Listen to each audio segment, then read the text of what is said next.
мене во студиото веќе е Тодор Пендаров. Господин Пендаров, добре дојдовте во студиото на телевизија Нова. Ви благодарам на поканата. Ќе поразговараме за Катица Јанева. Ако ми дозволите само на почетокот, добивам информација дека веќе го имаме колегата Михајло Виделиски. Тоа би било добро бидејќи. Да го слушнеме со последните информации. Михајло, дали заврши седницата?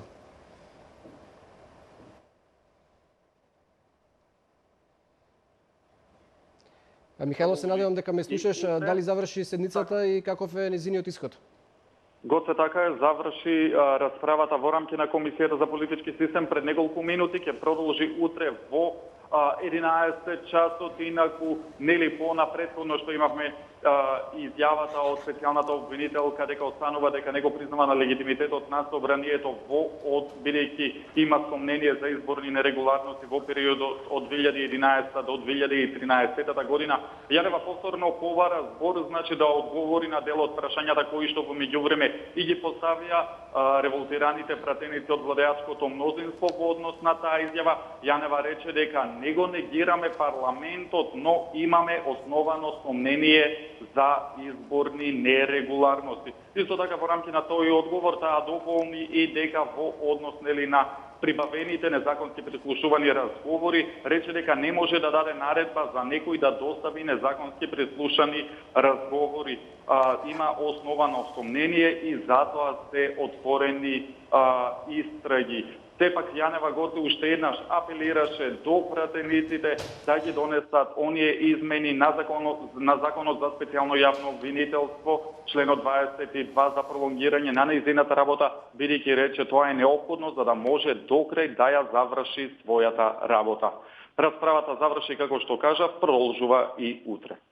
Михајло, ти благодарам за ова твое вклучување и за последните информации од собранието. Господине Пендаров, слушнавме завршила седницата, но истина бурен ден имаше во собранието денеска. Особено беше бурен на крајов откако Катица Јанева одлучи да одговори на дел од прашањата на пратениците. Претходно преку целиот ден слушавме како се препукуваа околу процедурални прашања. Да започнеме со ова последното, најжешко и се чини суштинско прашање околу оспорувањето на легитимитетот на собранието. Слушнавме од колегата Виделиски, Јанева вели дека не го негира парламентот, но го оспорува неговиот легитимитет. Претпоставувам дека се повикува на тие разговори што имала прилика да ги слуша. Точно. Сепак таа е правник и знае во финеси да зборува, значи она не зборува дека зборува за прави разлика меѓу легалност и легитимност. Но мислам дека е уште првиот пат пред 6 месеци, кога требаше прв пат да дојде, кога одби да дојде, мислам дека направи системска или суштинска грешка, што првиот пат кога требаше да дојде во собранието не се појави, без да обзири. Ако е собранието нелегално, нелегитимно, како сакате, онде таа е со се него. Нелегално и нелегитимно. Значи е избрана од орган кој е нелегален и нелегитимен. Мислам, контрадикција инжектор, тоа ми кажат правниците, иако ја не сум правник, сум политиколог. Ама ако, значи како можете вие да бидете легален и официјален, а избран од нелегален орган? Има ли логика? Нема. Значи мислам дека тука незината... Што мислите, на што се должи овај промената на незиниот став? Пред 6 месеци не се појави, сега одлучи да дојде. А очигледно во незиниот став кон собранието и кон самата институција не е сменет ставот. Не мислам дека е сменет. Она вели изборни нерегуларности. Значи, вие можете да се сомневате во изборни нерегуларности врз основа на тие бомбите што ги слушнавме. Неоспорно дека постои индици за сомневање, да бидеме искрени и отворени. Но тоа се само индици. И ништо повеќе. И сега врз индици вие да создавате, да имате еден таков став, мислам, зборувам од политички аспект, јас така го гледам, не доликува за еден јавен обвинител. Мислите, поради критиките во јавноста, зошто дојде во собранието денеска? Наистина, ако го смета за нелегитимно, можеше да не се појавува и сега. Ама пак ќе речем, ако она смета дека е собранието нелегитимно, тогаш и таа е нелегитимна. Бидејќи тој нелегитимен орган е избран. Таа верува дека е избрана со консензус на политичките лидери и дека таа волја на лидерите само преточена по тоа преку собранието. Политичките лидери донесоа политичка одлука да биде она урвред. Ама таа одлука, ако не поминеше во собранието и ако не 115 пратеника, ако не се лажам, гласа за, она немаше да биде специјален јавен обвинител, немаше да имаше закон за специјално јавно обвинителство и немаше она да биде специјален јавен обвинител. Мислам, тука е незината основна грешка што ја направи, кога вели дека се сомнева, со право нека се сомнева, но немојте јавно да зборувате дека парламентот е нелегален, односно нелегитимен. Имаше многу забелешки денеска и од пратениците на владеачката партија дека поради односот на Јанева кон собранието и целото незино однесување денеска на седницата, вие сте долгогодишен проследувач на состојбите таму, можете ли да дадете на генерална оценка зошто на што се должи тоа и дали се оправдани ваквите критики? Вака, вред, требаше да се каже таа критика. И беше добро тоа што ја кажа координаторот на владеачката партија, господин Димовски, во својот настап веднаш после низиното излагање, тоа е вред. Тоа е ставот на партијата и тука требаше да заврши. За жал, тоа продолжи. Продолжи, од друга страна нормално реагираше координаторот на СДСМ, односно се повтори онаа слика на нашиот парламент, која ја гледаме во последно време, која реално гледано е далеку од суштината на парламентаризмот кој денеска владее во колку толку демократските држави. Вие 3 сата да изгубите и да не почне суштинската расправа, него зло употребувајќи го, и искрено го мислам, правото на процедуралност. Не може да се договорат, претпоставам се, сите гледачи не се упатени во детали со случувањата, не може да се договорат се договорија. Како да зборуваат, колку по колку луѓе по колку. Се договорија, излегоа 20 координатори и се договорија. Еднаш код СДСМ, еднаш код ова. Ама што ако се договорија? Договорот траеше додека беа они надвор, кога влегоа внатре. Има време до 12 октомври, претпоставам дека ќе успеат да се заврши со извештајот. Мислам дека со тоа го повели. Да се навратиме на суштината на целата ова лавина на реакции што се дигна во јавноста последниве денови, тоа е објавувањето на вториот извештај. Како го оценувате извештајот и досегашната работа на Катица Јанева? Гледайте, извештајот на има многу забелешки за содржината. Дел од критиките се дека не достигаат информации за тоа колку пари се потрошени. Мислам дека е тоа политиканство. Отворено ќе ви кажам. Таму она кажува каде одат парите и нешто да не биде, и онда се спомнуваат платите на специјалните обвинители. Па таа не ги постави. По закон се тие плати. По кој фактор им се пресметуваат платите. Значи, она не ја извади од джеб својата плата или платата на ова. Дайте тука да бидеме реални и да бидеме колку толку честни. Значи, во однос до платите, до парите, мислам дека, барем според мене, мислам дека тука има повеќе политика отколку реалност. На крајот на криштата, таа треба да поднесе извештај, и на крајот на криштата, како ги троши државните пари, е одговорна во оваа држава една институција. Тој е Државниот завод за ревизија. Тој е одговорен. Тој треба да каже специјалното јавно обвинителство и они што ги потпишува сметките, тоа е господјата Јанева, трошила незаконски. Тој. А другото е се политика. Другото е се политика. Самиот орган е политика и е плод на политика. Ама не гледате, ама не сега. Многу е побитно да се расправа за суштината на извештајот, што е направено, како е направено, зошто е така направено.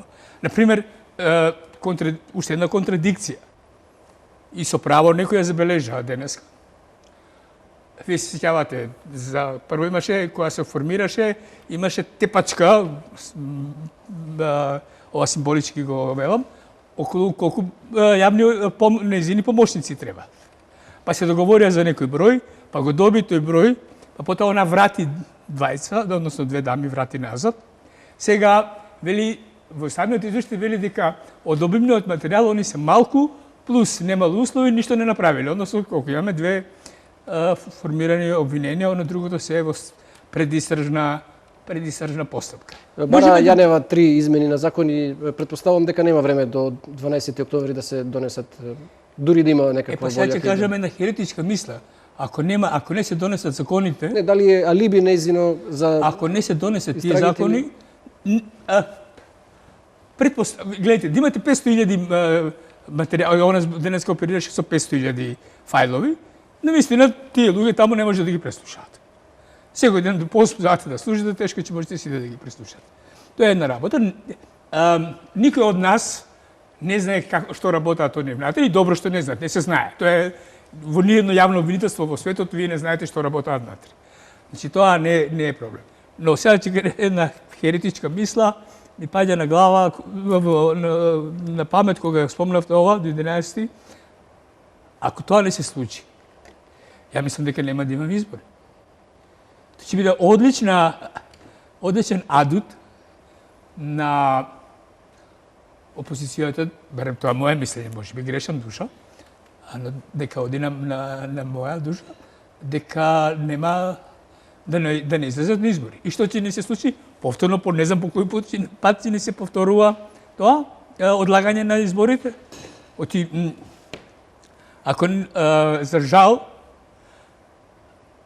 пред се опозицијата, ама и до некаде и јавното мислење, значи, изборите ги врзавме на специјалното јавно обвинителство и на Катица Јанева. Значи, очекуваме таа да реши преку незината работа, некако да биде оној главен фактор врз кој јас и ти како граѓани ќе се одлучиме дали ќе гласаме за овој или за оној, што мислам тотално погрешно. И тука е најголемата грешка на опозицијата.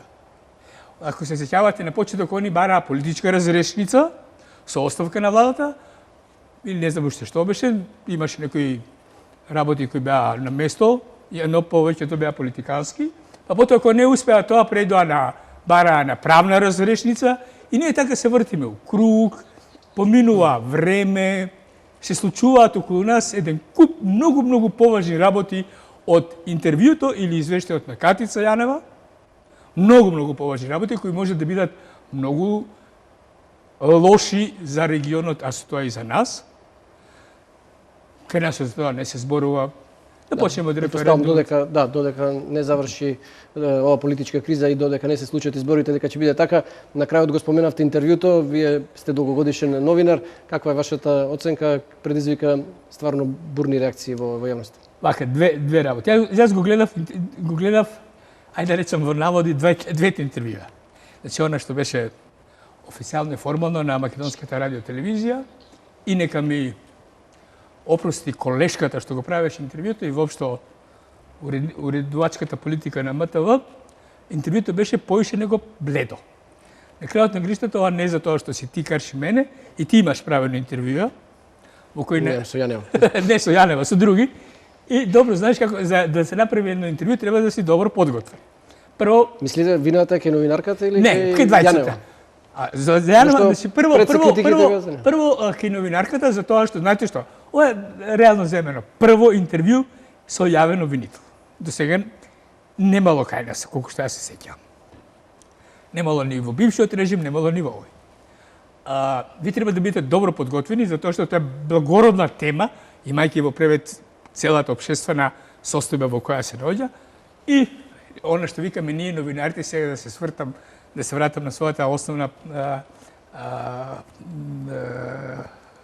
основна дејност. На тоа интервју новинарот требаше да растури, што викаме. Растури не е негативно. Него имаше, јас секогаш кога се зборува за интервју, јас секогаш се пред мене ми излага ликот на Тим Себастијан, тој е еден познат новинар од BBC. Мислам дека е моја возраст или нешто постар, сега скоро пак го најдов, доста е посив од мене. И значи е феномен, али треба добра подготовка. Тоа е една работа. Јанева беше повеќе него бледа. Тоа монтирањето предизвика исто. Дали е тоа трема? Скриено, дали да. Али тука е крив кабинетот. Односно треба да го подготвиш човекот. Ако сте во кабинетот на функционера, и тоа сум бил, Вие треба да ги знаете кои се позитивни, кои се слабостите и треба да го подготвите да сите тие слабости ги сведе на минимум. Ова беше тоталка. Од начинот на седење, до погледнување папката па зборување. Нормално, од прилика новинарот е фер да ги каже темите на разговор. Ти можеш да прашаш некој податок кој во моментот она го нема или не го знае, треба да има темите, али прашањата, меѓу прашања, скокање внатре, тоа го немаше.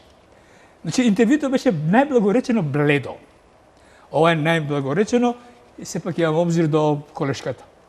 Бидејќи од куќа во која сум работел 25 години и сум ги поминал сите можни скалија, значи од новинар почетник до одговорен уредник на прва програма на Македонското радио.